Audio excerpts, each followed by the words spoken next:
Hello, Aries, Leo Sagittarius. Welcome sa aking Jack Tarot. Today's message for you, a message from God. I hope receive you guys. If not, maybe next time will resonate to you. Pawang gabay lamang po ito na sa taas ng ating pagtiwala sa ating Panginoon. Pwede po ma-resonate ma-course with you guys. Welcome po sa aking channel. Be open-minded sa aking mga readings po. Nine of Earth, maranasan mo ang luxurious things. Maranasan mo ang bilang isang independent man or woman. Bilang contentment, be content what you have. Independence sa negosyo, sa career, at matagumpay ka, at meron kang parating na pera po. The Five of Fire, nagkaroon ng komplikasyon sa relationship, sa career, o sa negosyo, pwede ito sa sarili mo ha, pwede ito sa family.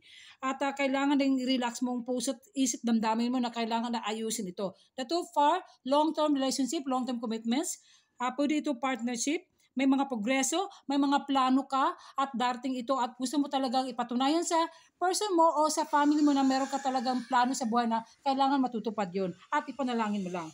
Ang sabi sa ating Panginoon po, the Comforter which is the Holy Spirit whom the Father will send in my name. He shall teach you all things. Kailangan din naman ay yung mag-ask guidance to the Lord. Huwag mo walang ng pag-asa. At let's offer to the Lord ang lahat ng pinaghirapan mo sa problema mo sa buhay. Turuan mong sarili mo kung anong karap dapat at ipagdasal lang.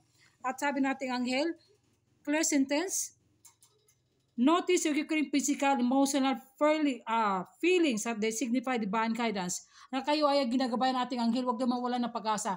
Ay pagpatuloy mo at sa mabuting paraan, huwag ka daw magdadala ng mga negative na iniisip mo. Kaya huwag ka daw magdadala ng isip, patuloy mo lang. Regret, meron ka pinaghihinayang. Pwede ito past person mo o relationship mo, meron ka paghinayang ginagawa mo. Siguro, parang gusto mo mag-give up pero hindi mo kaya mag-give up na sana maunawan at maintindihan ka sa person mo.